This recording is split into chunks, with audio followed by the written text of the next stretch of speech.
Welcome to USA Global TV and Radio, where our mission is to provide education, entertainment, hope, and inspiration. USA Global TV and Radio connects you with experts and audiences all around the world every single day to help you succeed in business and to live a richer life. Visit us at usaglobaltv.com to learn about career and life-changing training and mentoring programs like the Listening Mentor. Subscribe to our newsletter to stay informed about our special programs and offers. Discover how you can become a guest on one of our shows or a host or producer of a USA Global TV and Radio show of your very own. That's USA Global TV and Radio, where the doctor is always in.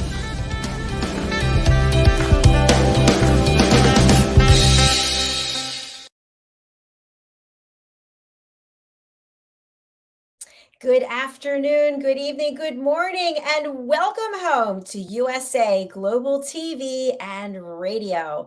I'm Dr. Jacalyn Kerbeck, and our show today is The Wise Ones. And we are super excited to welcome for the first time Mr. David A. Bowles to the program and hear about what he's been up to. But before we do that, we want to welcome the star of our show, a man who needs no introduction, a man who is a huge part of this channel and the work that we are doing to bring education, entertainment, hope, and inspiration. Let's welcome from Texas, Mr. Red O'Laughlin. Welcome. Come on out, Red. Woo, there he is. Hello. Howdy, Dr. Jacalyn. Just another wonderful day here in paradise. Well, I'm not even going to ask you how you're doing because I already know the answer. And for people who excellent as always. Excellent as always. There's something about that. It just puts you in the right frame of mind. You know, my friend, I thought about you today because I started fasting again. And whenever I'm fasting, I'm thinking of you because you're the one who really got me excited about doing it. You have such an interesting background. When I think of someone who is extremely wise and educated and talented and yet so heart-centric, I always think of you. Oh, you're so kind. Well, it's true. My wife doesn't typically go much beyond 24 hours, but she's had some dizziness spells, and we took her to the doctor, and at least they temporarily diagnosed it as vertigo, but they don't know the cause. But in the process of doing this, her appetite has gone away, and she's probably very close to about 96 hours of fasting, which is kind of like a world record for her. That she also had some pretty long fasts when she was having chemotherapy treatments way back when. But in modern day era, no, this is pretty good. And she feels good. She just has these bouts periodically that they're actually getting less and less and less. And I'm very happy about that.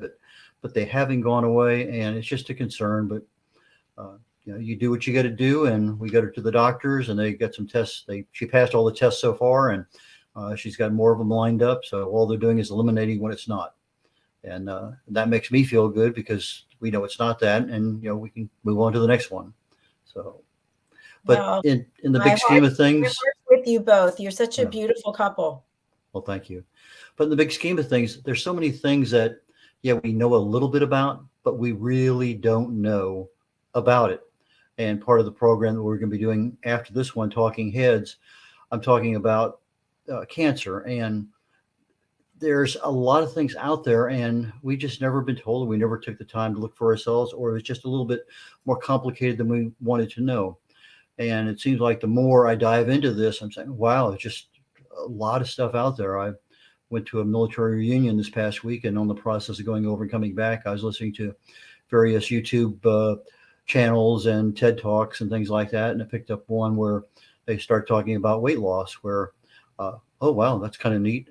It's more than just a simple two-part equation. It's really a three-part equation that very shortly, probably right after this cancer discussion in another 3 weeks or so, I'm thinking seriously of doing a 6-part series on weight loss, because it really opened my eyes as to what's really going on chemically in the body and what are the options that we really have to lose weight, serious weight. And I think it's worth sharing. So anyway, getting back to the show, David Bowles and I belong to a mastermind group, and we have for a while. It's primarily authors. And in the process of doing that, David has written a series of books. I was fortunate enough to catch him at a signing. I bought the entire series. And my admiration goes off to him because it's a series that's near and dear to my heart, which is Texas. It's where I live in Houston. He's in another part of Texas. And but David is a really neat guy. He's got some information on history of Texas and the United States. We were sharing some thoughts on other things going way back to the Civil War days. Very accomplished historian, very accomplished writer. And so with no further ado, Dr. Jacalyn, would you bring David Bowles on? Absolutely. Welcome to the program, David. Hello. Well, thank you. It's great to be here. Howdy, Red. How are you doing? Dr. Jacalyn. I always like to give Red a good howdy. That's how we say hello in Texas. And for my friends that aren't Texan, when a Texan walks up to you and say howdy, don't jump back. We're not going to pick your pocket or do anything like that. It's our way of saying good morning and how are you doing and how you feel. We really want to know that. We're not going to hurt you. But I run into people that move here from other states and they're not quite used to. Sometimes we're just a little bit too friendly. Another word we use is y'all a lot. Yeah. Y-A-L-L. And it generally means, could mean a person, it could mean a small group of people. But when you have multiple groups of people, the plural of y'all is all y'all. Yep. And so, yeah. Is that accurate? All you all? All y'all, yeah. All y'all. All y'all. That's the plural of y'all. I've never heard that before. Y'all. Y-A-L-L. No, I never heard of all y'all. All y'all. Yeah, if you have 3 or 4 groups of people, I want this group to go over and do that. I want you all to go over and do that. And I want you all to go over and do that. And I want all you all back here by 3 o'clock. Yeah. Okay. There's a lot of things, Red, we say. I have a lot of neighbors now that are moved here from all over. And one lady told me the other day, and she was from France, and she spoke beautiful English, but she says, that's a very unusual accent. And I said, are you talking about yourself or me? You're used to these Texans, but it's now, I believe that we're losing our dialect. And it's interesting, Dr. Jacalyn, that Texas has 5 dialects. East Texans talk different than West Texans. And South Texans talk different than North Texans. And are you aware of that, Red? Not exactly as you broke it down into 5 different groups, but I was aware that, people from East Texas are not quite the same, just slight variances, not much than other parts. Having lived in South Texas, there are some things down there that seem to be more common, like I reckon, rather than some other things they happen to use as preferred colloquialisms. But in general, I didn't know there was 5. Yeah, that's what and who knows the reason? I guess it was different when they came into Texas in the when the Anglos started coming into Texas around 1850. Some moved to East Texas. Well, those people might have been, who knows? They might have been from Canada, or whatever. But they do have a little different thing. And then I love to hear the girls from San Angelo, Texas. I'm going to tell you what, those San Angelo girls, the minute something comes out of their mouth, they've got me. Well, Texas is not really that big a state in comparison to, say, countries like Africa or something like that, or continents.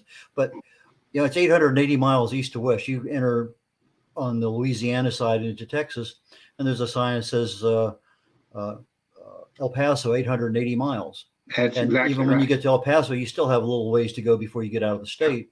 But north and south is longer than the distance east and west. And when you drive across Texas, it's an ordeal. People take more than a day to get across Texas.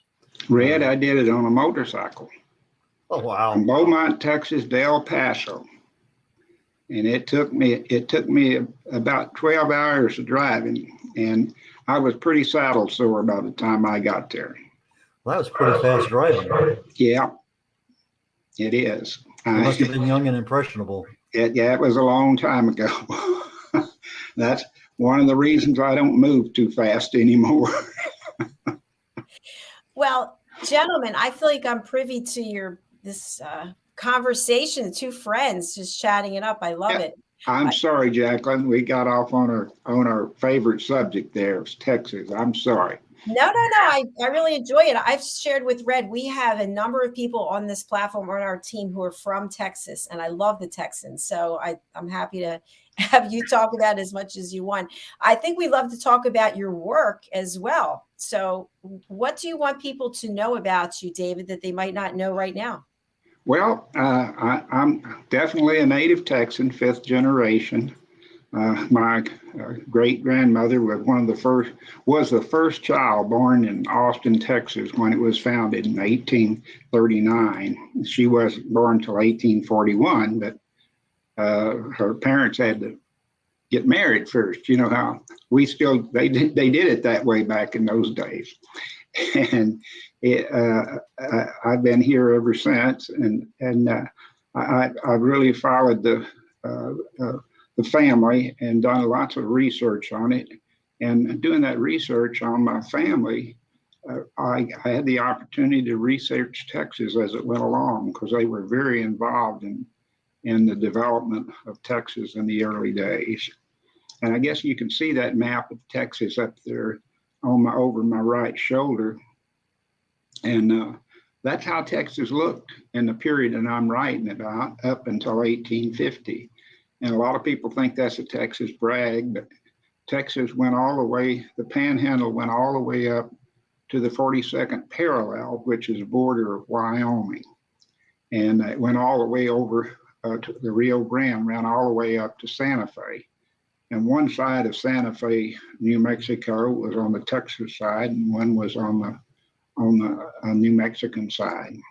And makes quite a story. This last book, The Sheriff of Starr County, is about how that map, how Texas came to be the shape that it is today, and all that went into that, taking that 63 million acres of land that Texas sold back to the United States government for $10 million and to pay their war debt. And that figures out about 15 cents an acre. So it was a pretty good deal for both sides. And it's an interesting story of how that came to be. There's a lot of interesting stories of states and the borders and everything else that we have seen in the past. I think you and I have talked about it, a couple parts of how the United States had some states that are no longer states and how some of the borders have changed, and just really interesting history on that. It sure is. And if you don't understand those border changes, and like in Texas, counties were incorporated from smaller counties, and people all the time come and tell me, well, I've been researching, and I know my family was born in this county, but then I'd say it can't be, because that county didn't exist back in those days. So, we were this map behind me shows the 16 counties that were actually in existence at that time. And but I'm just an old cowboy that likes to tell stories. Well, I'd love to have you tell us a story about the Austin and the first child born in Austin, first daughter, first girl. It's Eleanor Van Cleve, and she was born on April the 14th of 1841 in a little house right next door to Angelina Eberly's hotel, where Sam Houston stayed when he was there on business. And anyhow, I have her Bible, and my grandmother was her last child, born when Eleanor was 42 years old. And she had 15 children, and they had a lot of people to help them around the ranch, I'll tell you, and run cattle. And their children were part of the old trail drivers that started driving cattle, the old longhorn steers, up to Abilene, Kansas, to feed the Union Army.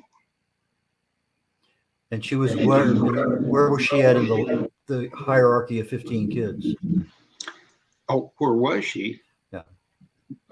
I don't understand the hierarchy. I mean, Was she the oldest of 15? no, Elnora Yeah. had 15 Oh, children. okay. I get you And now. She was the mother. my grandmother was a baby. So fortunately, as things turn out, as you know, the older children move away, my grandmother stayed there. And even after her mother died, Eleanor died on New Year's Day, 1900. She stayed there and took care of her father, who by then was blind. But they had a rowdy bunch of boys, and they were rough tumbling. And about 4 or 5 of them ended up being Sooners. And you know what a Sooner is, don't you? Yep. They went up to Oklahoma when the lands were opened up, and they walked off what land they wanted, and that was theirs as long as they stayed on it. I can't remember how many years they had to stay on it. But those boys were cattle drivers, and I have lots more stories to tell. And you know, I've written over 100 short stories, and I've only published five books. But some of those stories are just too good to not tell, and I just hope I have the opportunity to tell a lot more of them. David, thanks for sharing that. I'm wondering how much research you have to do for You your know, my work. research started, Jacalyn, when I was just in elementary school. I was intrigued by the stories that my parents and my grandparents told me about what had happened in Austin. And I heard the story about this little boy being captured at 9 years old and being taken off to Santa Fe, New Mexico. And when I heard that story, I couldn't believe a 9-year-old boy could have walked. They made him walk all the way, and then halfway he started trying to run away to get away from them. They were so mean to him, and they finally cut his Achilles heels. And I guess the stories that he told his family once he got back in civilization, that they let him ride. Once they cut his heels, they put him on a little sled behind a horse and drug him out to New Mexico.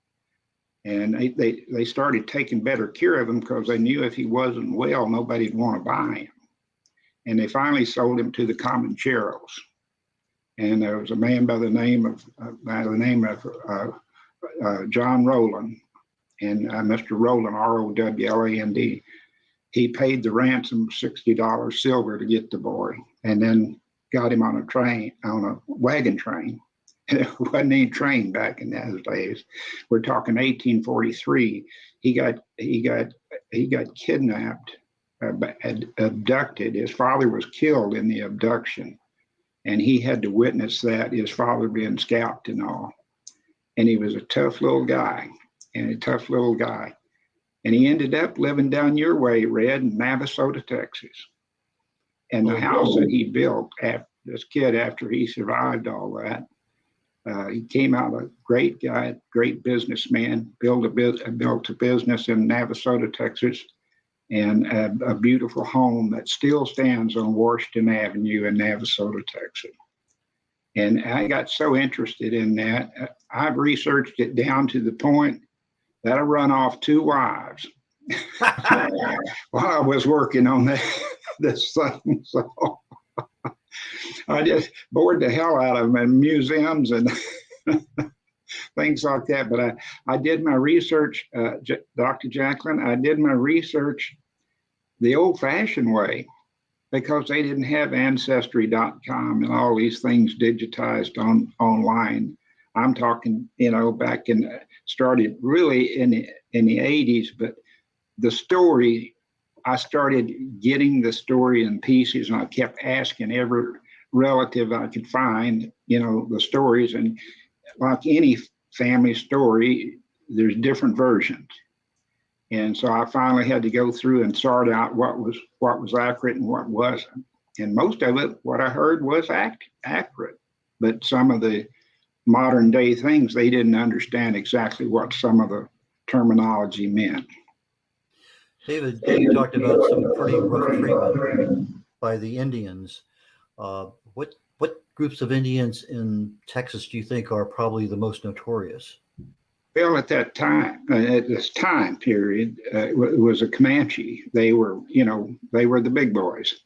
They had, and what brought all this on, the Texans, they were pretty mean to the Indians too. They had a thing called the Council House Massacre in San Antonio, Texas, and they made the Indians come. I wanted the Indians to come in, and they were going to pay them ransom for all the capture. They didn't just capture this young boy in my family. His name was Fayette Smith, and anyhow, there were others, and anyhow, they ended up. The Indians were supposed to bring everybody in, and they only brought one girl. Her name was Matilda Lockhart. Lockhart, Texas is named for her. And Matilda, her nose had been burned off and she was scarred up and just looked terrible. She was only 16 years old. And the people were so upset over it that they told the Indians, the Indian chiefs were inside the council house, and they said, you're not going to be able to leave. We're keeping you here till they bring in every abducted child, woman and child that y'all have taken. And the Indians didn't like that, and they started to make a break out of the room, and gunfire erupted, and all but one was killed, and it was Buffalo Hump. And that sounds like a fictive. Everybody tells me that's the most fictive in my book.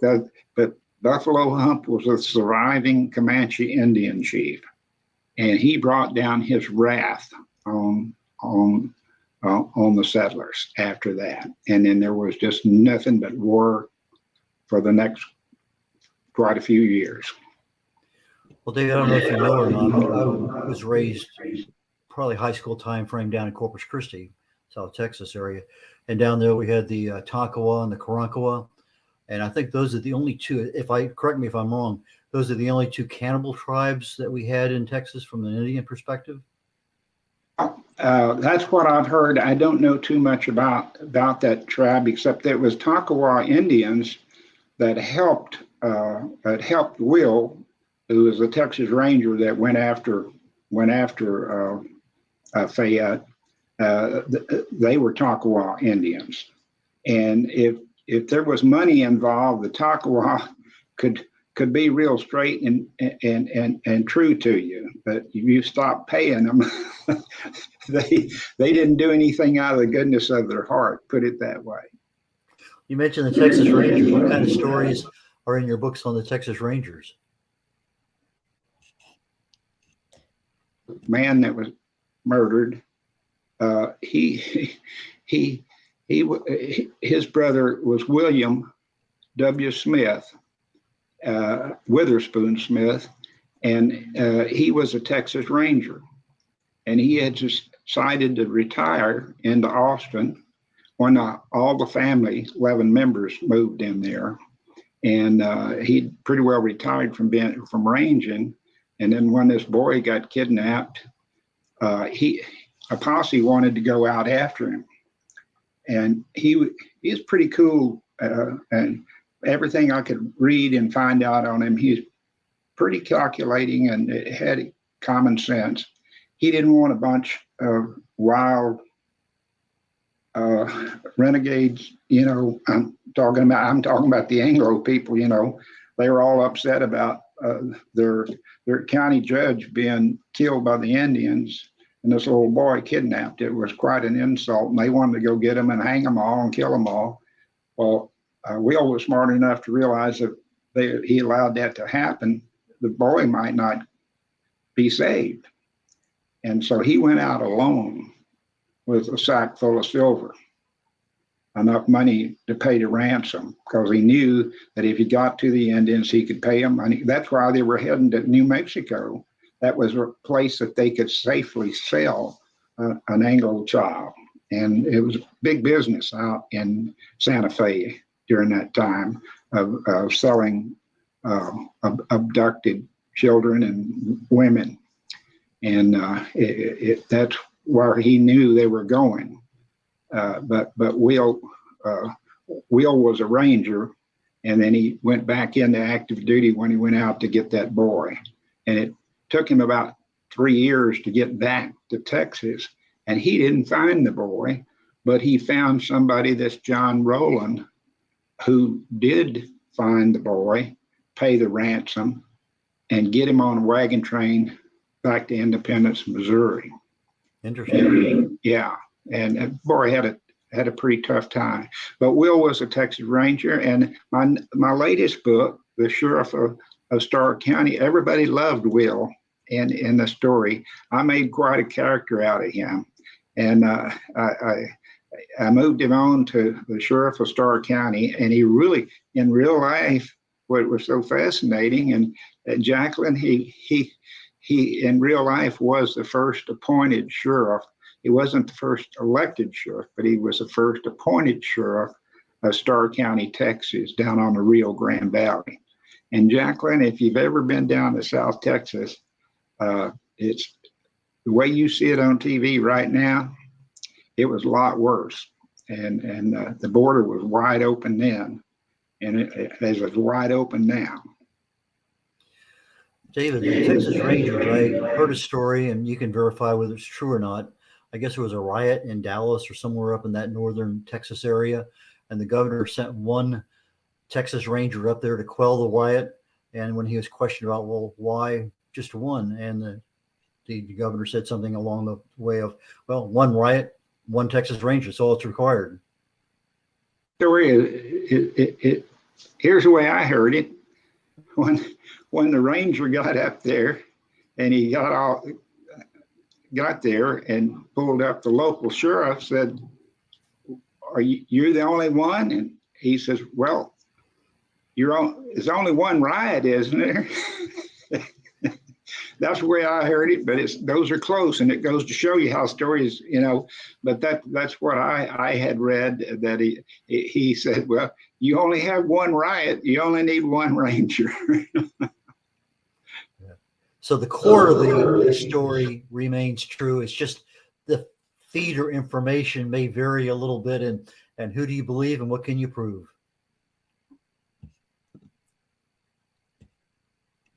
All of them, all the way back to the American Revolution, they had the stories pretty good, and they were, but it was just different things that they couldn't understand in today's how it could have possibly happened. Things that happened, and as I got to understanding things a little better, I went and lived where they lived.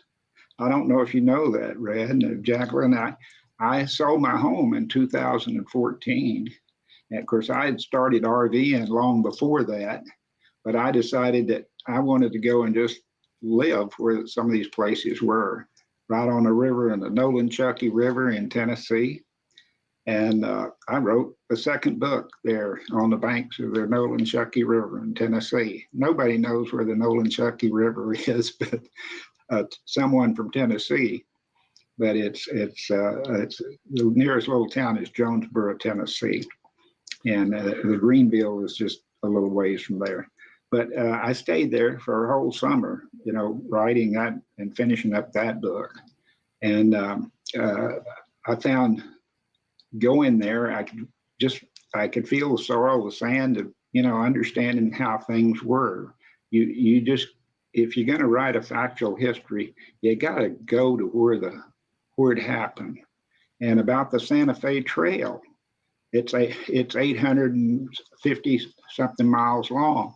I made that trail twice because I missed something the first time, but I made that trip back from Santa Fe, New Mexico to Independence, Missouri twice, and stayed places where this wagon train that Fayette was on would have had to have stopped.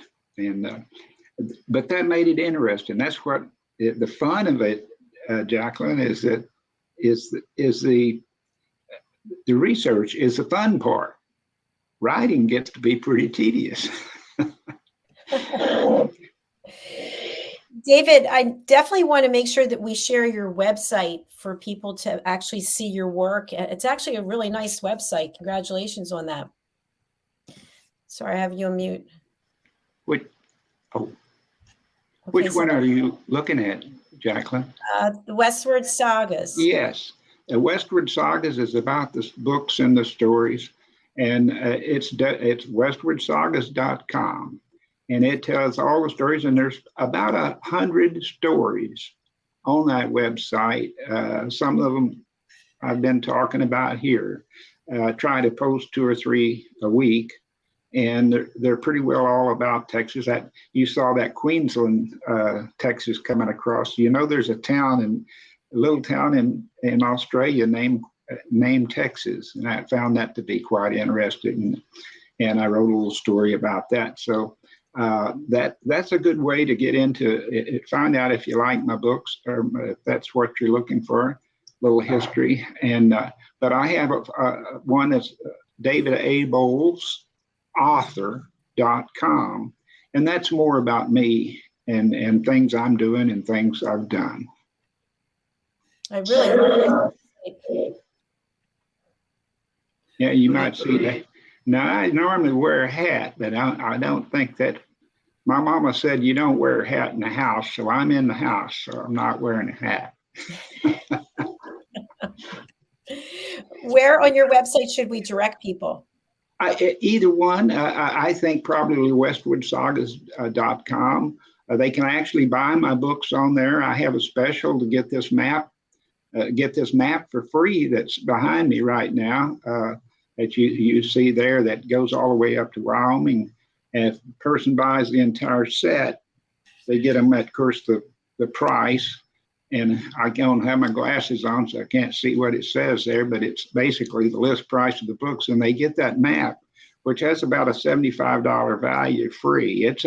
It's made for being to be framed, and it's a museum quality map. And so I'm trying to get that map out to people, and I also sell it online. I think they could buy just the map for $50. So, you know, I market my own books some, but Amazon.com is the big seller, and I'm on Amazon.com. I will say that it's important for people to know. This came up yesterday. There are 2 authors from Texas named David Bowles in this last book, and that's why I have the other website. I've started doing David A. Bowles, emphasizing that A to differentiate me from the one that's selling. And he's got a lot of books, but they're mostly children's books. And so I've had some people that bought books, and they said, David, I know you better than this. You're not right. And he's won some awards with those children's books. He's written some pretty good books. But there are 2 David A. Bowles authors in Texas, and you wouldn't think about that. My name's not that common. Here are the ways we can reach you on Facebook, in Goodreads, Pinterest. Yes. Email. Yes, and Mickey and Amy are helping me with my social media. It's just got to the point. I have about 5,000 on Facebook, and LinkedIn maybe about 1,000, and so it got to the point I couldn't handle it. So I've got some help now on that, but I try and do 2 or 3 posts myself a week. I've been a little lax on it. I've been tied up with doctors, kind of like Red and his wife has been, and so I haven't had quite the time to write that I'd like to have.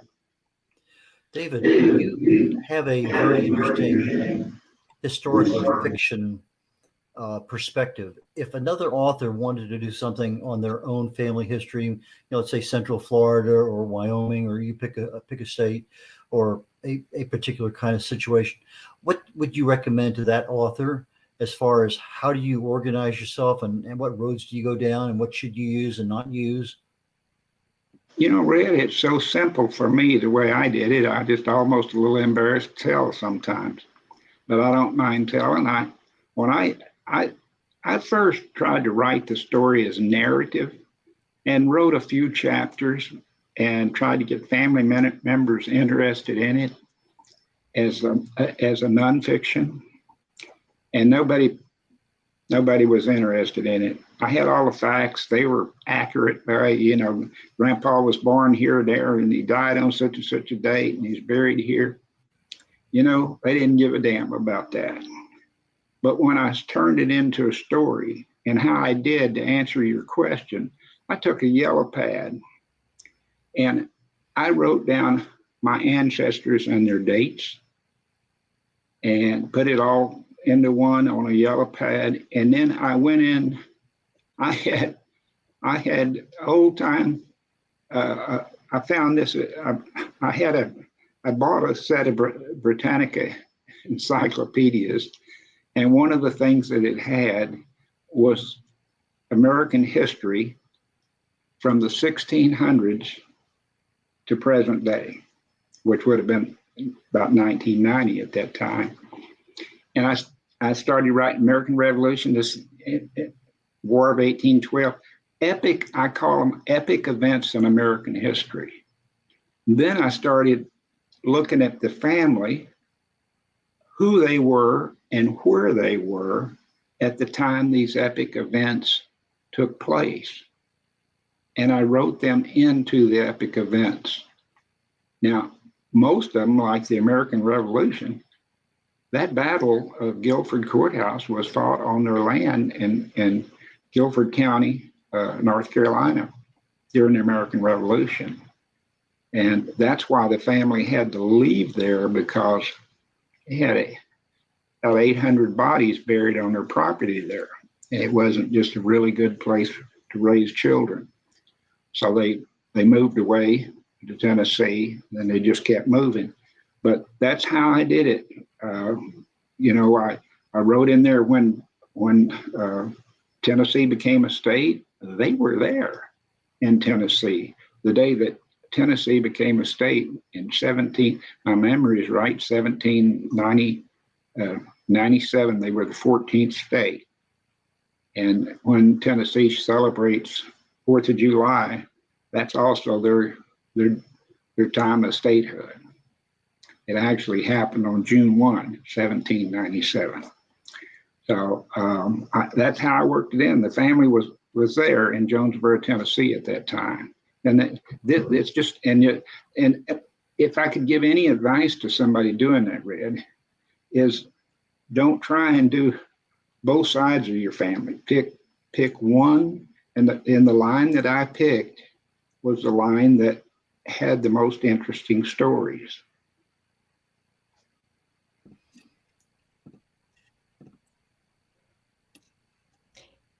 Yes. David, we really appreciate the storytelling, and it's been really refreshing to hear someone who has so much knowledge and history right there at their fingertips. And we wish you continued success. We're actually at the end of our show. How would you like people to reach out to you? We've got your website, we've got your email address. Who would you like to contact you? Contact me, David at westwardsagas.com. That's where I get my email. Who would you like to reach out? Who would I like to reach out to? Yes, who would you like to contact you? Well, anybody that's interested in my books or wants to know more about the family. I love a picture of Texas as well. Yes, I have that map up there that suitable. I don't have that particular one framed, but that would make a beautiful thing for someone's house that wanted to have a little bit of history in there, because it tells the story, Red, of the Indians. You asked about the different tribes. It's in there where the tribes were living at that time, which was in that period from 1846 to 1850. It was just a 4-year period. but that map's available, and I'd be glad to sell it to somebody and wrap it up. I'm selling it $50 a piece, and I pay the shipping. And for those people on the audio audience, David, David, at Westward Sagas. That's WEST, Westward, WARD, Westward Sagas, SAGAS.com. Red. And thanks for being here, David. We really do appreciate you, and we hope you come back and see us on one of our other shows. Well, thank you for having me. Thank you, Red, for setting it up. Bye for now. Thank you, David. Bye. Thanks so much, Red, for bringing David to the platform. I really appreciate it. You look like you shrunk since we started the show. What's happening? I wish I could tell you. Some things just really need to remain secret. Okay, fine. Tell us about the next show, and then we will end and cut over to Talking Heads. Okay. The next show, Talking Heads, is a 6-part series. We're on part 3 of 6 today on cancer, its causes, and what options you might have. And so we jumped into it about 3 weeks ago. Last week, I was out of town for last week. I wasn't able to do it, but the archive on YouTube for USA Global TV and Radio is available, that you can pick up the archived versions of that, so you're brought up to date with what we're talking about.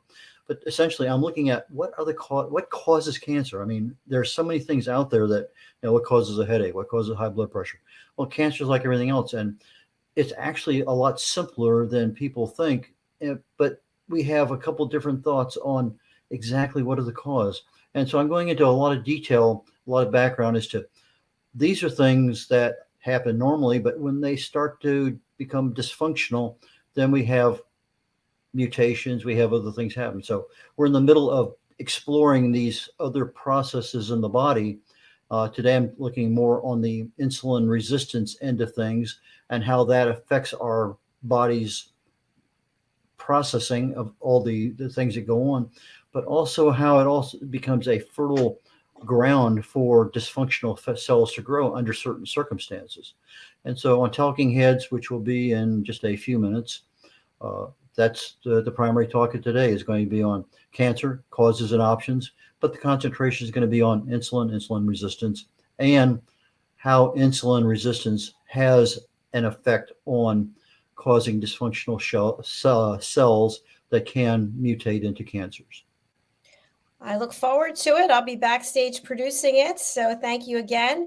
And we will say goodbye for right now and be back momentarily. Thank you so much to David for being here, and for all of you for reaching out to David. Please do connect with him. That's why he's here today. Okay. Bye, everyone. Bye, all y'all. Bye. Bye, y'all. All y'all. Bye.